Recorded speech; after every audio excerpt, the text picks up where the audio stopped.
Ladies and fictional men, welcome back to my YouTube channel, and if you're new, hi, I'm Kit. Yes, I'm wearing gloves.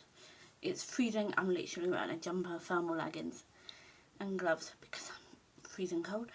Anyway, book haul, that is, currently you can't see them all because they're all on my lap, but there is 1, 2, 3, 4, 5, 7, 8, 9, 10, 11, 12 books, I think. We shall see. 2 of them I got for Christmas. The rest I got myself. Anyway, let's start. So I got Behind Her Neck and The Fake Out by Stephanie Archer, which is the Vancouver Storm series. We shall ignore. They have been bent a bit because I'm an idiot. I'm not sure which one's first, but since I read this title first, I'm gonna, read the blurb. He's the hot grumpy girlie I've had a crush on in high school, and now I'm his living assistant. After my ex crushed my dreams in the music industry, I'm done with getting my heart broken. Working as an assistant for an NHL player was supposed to be breeze, but nothing about Jamie Streeter is easy. He's intimidatingly hot, grumpy, and can't stand me. Keeping things professional will be no problem, even when he demands I move in with him. Beneath his surliness, though, Jamie's surprisingly sweet and protective. When he finds out my ex was terrible in bed, his competitive nature flares. Oh my god. And he encourages and spoils me in every way. For a creative spark I used to feel about music, it's back, and I'm writing songs again. That's so cute. Beneath wearing his jersey at games, fun rowdy parties with the team, and being brave on stage again. I'm full honoured for him. He could break my heart, but maybe I'm willing to take that chance. That sounds so cute. I'm a sucker for romance. For Fake Out. Wait, are they both on the same team? Oh my god, I think both the males are on the same team. Wait, are they? I think they are. I love that. Anyway, the blurb for Fake Out is, the best way to get back at my horrible ex, fake date his rival. Oh my god, I love fake dating. Being the team physiotherapist for a bunch of pro hockey players is challenging enough without my ex joining the team. He's the reason I don't date hockey players. Vancouver Storm's new captain and top scorer in pro hockey, Rory Miller, is the arrogant, flirtatious hockey player I tutored in high school. And he's just agreed to be my fake boyfriend. I get sweet revenge, and Rory gets to clean up his image. It's the perfect deal. Faking with him is fun and addictive, though. Beneath a bad boy swagger, Rory's sweet, funny, and protective. He teaches me to skate. He sleeps in my bed. He kisses me like it's real. What if he was never faking it at all? That sounds so cute and so good. I'm so excited. Teen romance. Then, so those 2 I bought. A lot of these were brought from British Heart Foundation, which I fell into that. Oh, this cover's a bit judged, I think. Anyway, The Hive by Scarlet Braid. I want you to listen carefully to every word I say. And then I want you to decide whether Lincoln Jackson should live or die. Thousands watch as Charlotte Goodwin streams live on Instagram. Her ex-boyfriend kneels before her, hands tied, and his past deeds are revealed. How will the viewers judge him? What would you decide? That sounds so good. Then I went to, I think it was Sue Ryder, and I got this book, which is The Count of Monte Cristo by Alexandre Dumas, which is a classic book, and it's a freaking chungus. It's huge. The story of Edmond Dantes, a self-styled Count of Monte Cristo, is told with consummate skill. The victim of a miscarriage of justice, Dante is fired by a desire of retribution and empowered by a stroke of providence. In his campaign of vengeance, he becomes an anonymous agent of fate. The sensational narrative of intrigue, betrayal, escape, and triumphant revenge moves at a cracking pace. Dumas' novel embodies a powerful conflict between good and evil, embodied in the epic saga of rich diversity that is complicated by the hero's ultimate discomfort with the hubristic implication of his own actions. That sounds really good. I do want to read more classic books, so I believe I have... Wait, do I have... I'm missing one. Hold on. Give me a second, I'm missing one. Because I bought this one at the same time, which is The Hunchback of Notre Dame by Victor Hugo. I saw it and I thought, oh my god. Three men fall in love with a beautiful street dancer, Esmeralda. For handsome Captain Phoebus, for wicked Archdeacon Frollo, and for hunchback bellringer Quasimodo. As the romantic rivals compete for their beloved affection against the backdrop of the famous cathedral, a tale of villainous plots, dark passions, and heartfelt redemptions unfold. First published in 1831, The Hunchback of Notre Dame is one of the greatest love stories ever told, and an ambitious and evocative portrait of 15th century Paris. There you go. This one, I think I bought British Heart Foundation. I can't even remember. So this is The Dark King by Laura Jordan. For what's it called? The spine reminds me of The Phantom of the Opera. I don't know why.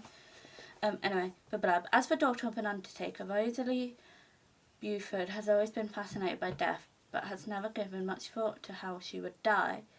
Certainly, she did not expect to be dragged to the city of the dead by a tall, pale monster from her nightmares. Ooh. Placed atop a glittering black throne, Rosalie is the new coronated Queen of the Dead and wife to a mysterious tragic figure known only as the Dead King. With her family's safety at stake, Rosalie is determined to uncover his secret and use him to escape if she doesn't fall in love with him first. It sounds so good. For covers, not the best. I like the cover, but yeah. And then Beyond the Ruby Veil by Mara Fitzgerald. What is it a plain one or... Ooh, that's pretty. The blurb is, I always get what I want. Cunning and unapologetic, Emanuela Ragno is a socialite who plays by her own rules. In her most ambitious move yet, she's about to marry Alessandro Morandi, her childhood best friend. Oh, and the heir to the wealthiest house in the city of Okja. Emanuela doesn't care that she and her groom are both gay. Oh, wait, this is a queer book. I love that. Because she doesn't want a love match, she wants power. And although she'll have it all, but Emanuela has a secret that could shatter her plans. Okja, I think, only source of water is the water crew, a mysterious being who uses magic to make water from blood. When a bruise-like omen appears on their skin for the first time, all Okrians must surrender themselves to the water crew to be drained of life. Everyone throughout history has obeyed this law for the greater good, except Emanuela. She's kept the tiny omen on her hip out of sight for years. When the water crew exposes Emanuela during her wedding ceremony and takes her to be sacrificed, Emanuela fights back and kills her.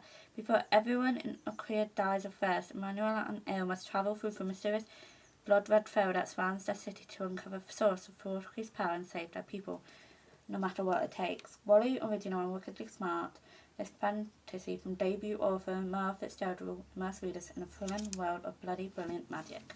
This sounds so good. And can we just look at the cover? It's absolutely beautiful. And then I got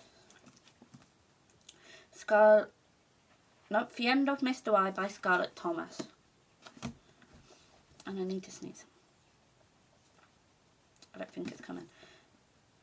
When Ariel Manto uncovers a copy of The End of Mr. Y in a second-hand bookshop, she can't believe her eyes. She knows enough about its author, the outlandish Victorian scientist Thomas Loomis, to know that copies are exceedingly rare and some say scarce.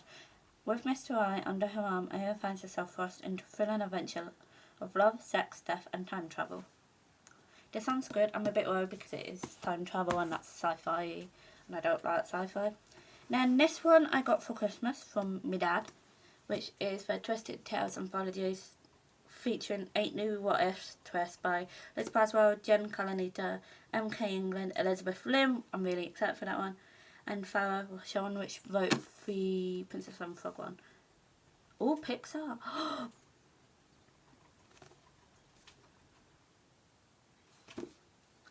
So I've just read the back. Oh my god. What if your favourite Disney and Pixar stories wasn't quite as you remember them? That's the bit that got me excited, but wait till the second paragraph. What if Bambi didn't want to be the next great prince of the forest? What if Eric met Ariel after she rescued him? What if Belle had to take her father's place at the fair? I feel like the Belle, Beauty and Beast one shouldn't be in here because they've already done a Beauty and the Beast one, which is as old as time. And what? Oh yeah. And then this is the bit that excites me. Also featuring twists on The Lion King, Ratatouille, Treasure Planet. I love Treasure Planet. And more. Explore this collection of twisted tales to answer the question, what if? I'm so excited. This sounds so good. And then I got these two by the same author, which is the Devotion of Suspect X and Salvation of a Saint, which are both by Higashino, I think is how you pronounce it. So, for Devotion of Subject X's blurb is, Yasuko lives a quiet life, a good mother to her only child, but when her ex-husband appears at the door without warning one evening, her comfortable world is shattered. When Detective Kusanagi of the Tokyo Police tries to piece together the events of that night, he finds himself confronted by the most puzzling, mysterious circumstances he has ever investigated. Nothing quite makes sense. Oh my god, it has a film, one of the best-selling Japanese thrillers ever, and for inspiration for a cult film. I'm hoping the film is Japanese because I love watching films that aren't English. I mean, one of my favourite horror films is Remember, which is, I believe, it's either Japanese or Korean, I can't remember, which is an amazing horror film. I watched it at Halloween last year. Then for Salvation of a Saint is about when a man is discovered dead by poisoning in his empty home, his beautiful wife, Ayane, immediately falls under suspicion. All clues point to Ayane being the logical suspect, but how could she have committed the crime when she was hundreds of miles away? When Tokyo Police Detective Kusanagi